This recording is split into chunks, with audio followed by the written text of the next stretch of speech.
Good morning. Happy Friday, everybody. Today it is Friday. If you're watching live, you can say good morning in the comments. If you are watching the replay, you can, of course, say hi too.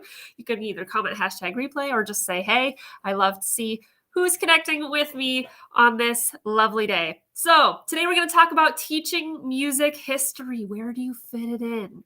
Because let's face it, music teachers always feel busy and always feel like they are missing or leaving something out. I know because that's how I felt when I taught public school, and I still feel that way as I teach homeschoolers now. But I should just let you know quick. First things first, my name is Andrea Orem, if you've never met me.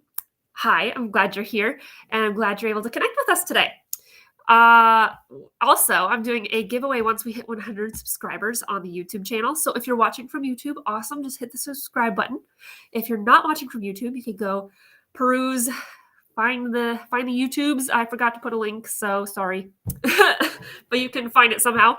And once we hit 100 subscribers, I'm going to do a big giveaway. I'm super excited about it. I'm already planning and scheming what I'm going to give away. And I think I know exactly what. I'm going to leave it a surprise for a little while longer as we get to 100 subscribers. So anyway, let's talk about music history and where you fit music history in, because it's hard to fit it in, isn't it? I feel like it's one of those things that kind of gets left along the wayside sometimes. And and it makes sense. Like, we're so much about doing music, making music, performing music. Oftentimes in a choir class, we're busy preparing music to perform, right? Or even in a general music class, we're busy working on a program, or we're busy making music instead of learning about music history or learning about composers or various things, right?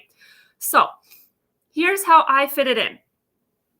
I fit it in little tiny chunks, usually 5 minutes or less, because that's where it's relevant, and I fit it in where it's relevant. So I'll talk about the history of a style of music if we are learning a piece like that. I'll talk about, as kids are getting their music out, I'll talk about the composer of that specific song.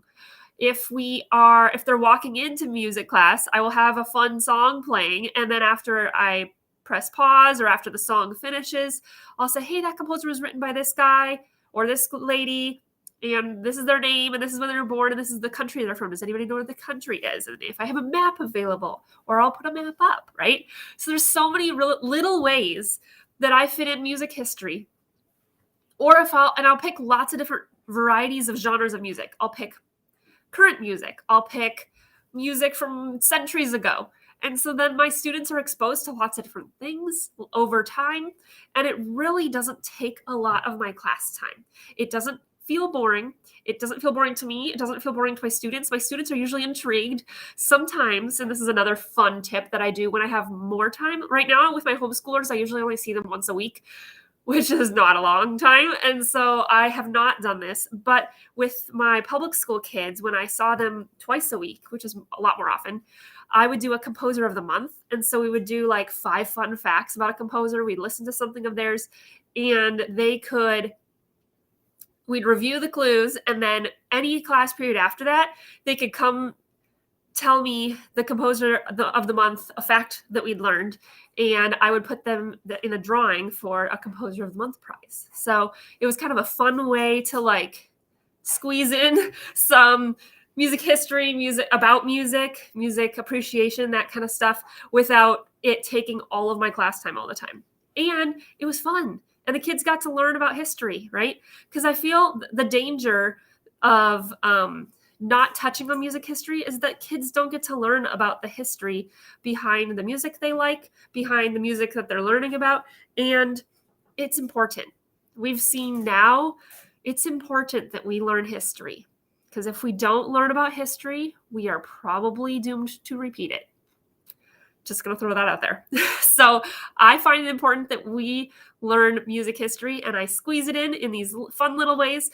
How do you, if you are in a classroom already, or if you have a setting of students, even in my private piano lessons, I will tell the kids fun facts about the composer of the song that they're playing. So if it's Beethoven, I'll say, hey, did you know this about Beethoven?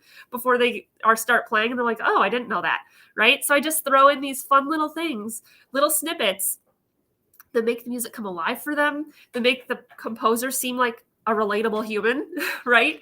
Because they're like, oh, that makes sense.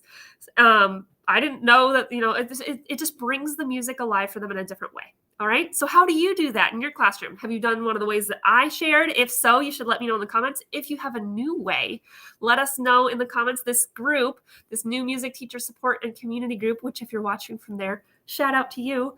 If you're not watching from there, there's a link in the description of this video if you liked talking about this and want to talk about lots of other stuff together. Come join us. But if you're in that group, that's what this is all about. It's about engaging. It's about sharing new ideas. It's about being able to bounce ideas off of each other and help each other grow and find more fun ways to engage our students. So let me know in the comments what ways you choose if you try some of these out in the near future. And if you have other ways, I'd love to hear those too. So with that, I've got a busy Friday ahead of me. That's why I popped in early. I pop in early every Friday, actually. So just heads up for you, because I've got a busy, long, fun day ahead of me. All right. But have a great rest of your day, and I will catch you again on Monday morning. Bye for now.